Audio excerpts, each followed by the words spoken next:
So guys எல்லாரும் எப்படிங்க நான் நல்லா நினைக்கிறேன். இந்த வீடியோ உங்களுக்கு பிடிச்சா லைக் பண்ணிட்டு மறக்காம சேனலை சப்ஸ்கிரைப் பண்ணி வச்சுக்கோங்க. இப்போ பார்த்தீங்கன்னா நம்ம ஒரு லோன் மேட்ச் தான் வந்தோம். லோன் மேட்ச்சில் பார்த்தீங்கன்னா தம்பி என்னமோ பார்த்தீங்கன்னா அசையாமல் நின்று போட்டான். டே 2 மேட்ச் கரெக்டாக தான்டா ஆடினேன். 3வது மேட்ச்சில் ஏன்டா இப்படியே நின்று போயிட்டேன். இப்போ பார்த்தீங்கன்னா லாஸ்ட்டு மேட்ச்சு பார்த்தீங்கன்னா 2 பேரும் 3-3 இருக்கும். இப்போ ஜோன்லேயே மாட்டி சாகாமல் யாருக்கு ஃபஸ்ட்டு மேட்ச் ஜெயிக்கிறோன்னு பார்த்தீங்கன்னா நின்றுக்கிட்டு இருந்தேன். அதுக்கப்புறம் பார்த்தீங்கன்னா நான் லைட்டாக நவுந்துட்டேன். நவுந்த உடனே பார்த்தீங்கன்னா தம்பி கரெக்டாக மாட்டிக்கினான். சரி யார் சாகுன்னு பார்த்தா அவன் செத்து போயிட்டான். என்னடா நீ செத்து போயிட்ட, நான் இன்னும் கொஞ்சம் விட்டு தான் நானும் செத்துருப்பேன்.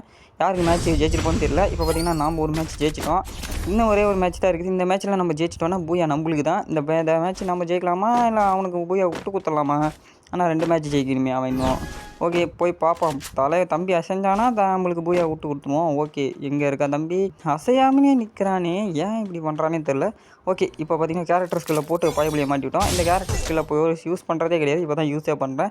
பைபிளை மாட்டினா 10 இவனுக்கு ஹெல்த் குறையுது. ஓகே இந்த மண்டையிலே வாங்கிட்டா ஃபிஷ்லேயே போட்டு தள்ளிட்டேன். இந்த மேட்ச்சுக்கு பூயா நம்மளுக்கு தான் கிடச்சிருச்சு.